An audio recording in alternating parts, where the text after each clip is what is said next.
भगवान जो भी करते हैं अच्छे के लिए करते हैं। बहुत पुरानी बात है। एक राजा था। राजा बहुत ही गुस्सैल स्वभाव का था। राजा का एक मंत्री था। वह बहुत ही ज्ञानी और चतुर था। राजा जब भी कहीं बाहर जाता, मंत्री हमेशा उसके साथ ही रहता था। मंत्री अक्सर एक ही बात कहता था, भगवान जो भी करते हैं अच्छे के लिए करते हैं। एक दिन की बात है, राजा कुछ कार्य कर रहा था। तभी राजा की उंगली में कुछ लग जाने से राजा की उंगली कट गई। राजा को बहुत दर्द हो रहा था। पास में मंत्री जी भी खड़े हुए थे। तभी मंत्री जी बोले, राजन चिंता ना करिए, सब ठीक हो जाएगा। भगवान जो भी करते हैं अच्छे के लिए ही करते हैं। राजा की उंगली में बहुत तेज़ दर्द हो रहा था और मंत्री की इस तरह की बात को सुनकर राजा आग बबूला हो गया और मंत्री को जेल में डालने का आदेश दे दिया। राजा का आदेश पाकर सैनिकों ने मंत्री जी को पकड़ लिया।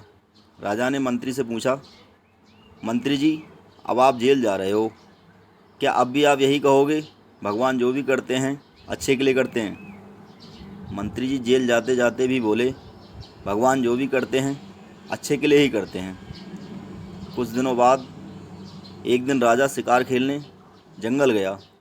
तभी एक हिरण का पीछा करते करते राजा अपने सैनिकों से बिछड़ गया और जंगल में काफ़ी अंदर चला गया। जंगल के अंदर एक आदिवासी कबीले के लोगों ने राजा को पकड़ लिया और उसकी बलि देने के लिए कबीले के मुखिया के पास ले गए। कबीले के मुखिया ने राजा को बलि के लिए तैयार करके लाने के लिए कहा। कबीले के लोगों ने राजा को नहला धुलाकर बलि के लिए तैयार किया और बलि वाले स्थान पर ले गए।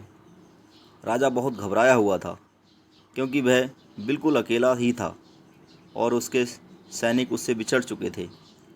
अब उसकी सहायता करने वाला यहाँ कोई नहीं था। उसे सिर्फ और सिर्फ भगवान पर भरोसा था। जैसे ही राजा की बलि दी जाने वाली थी, तभी कबीले का मुखिया बलि को रोकते हुए कहा, इस व्यक्ति की बलि नहीं दी जा सकती क्योंकि इसकी एक उंगली कटी हुई है और खंडित व्यक्ति की बलि नहीं दी जाती है। कबीले के लोगों ने राजा को छोड़ दिया। राजा को समझ आ गया कि ईश्वर जो करता है वह अच्छे के लिए ही करता है। अगर उस दिन राजा की उंगली नहीं कटी होती तो आज उसकी बलि दे दी जाती।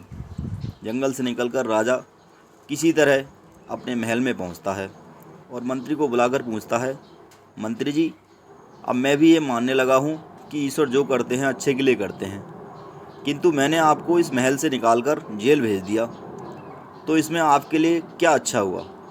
मंत्री कहता है, हे राजन, जिस प्रकार भगवान ने आपकी उंगली काटकर आपको बलि से बचा लिया, उसी प्रकार मुझे जेल भेजकर मेरे प्राण बचा लिए। राजा पूछता है, भला वह कैसे? मंत्री राजा को उत्तर देता है, हे राजन, मैं हमेशा आपके साथ रहता था। अगर आप मुझसे महल से नहीं निकालते और जेल ना भेजते तो मैं भी आपके साथ शिकार के लिए जाता और कबीले के लोग अवश्य ही मेरी बलि दे देते क्योंकि मेरा कोई भी अंग खंडित नहीं है। इस प्रकार भगवान जो भी करते हैं अच्छे के लिए करते हैं। थैंक यू दोस्तों। अगर मेरी कहानी आपके लिए अच्छी लगे तो प्लीज़ चैनल को सब्सक्राइब कीजिएगा और लाइक कीजिएगा। Thank you.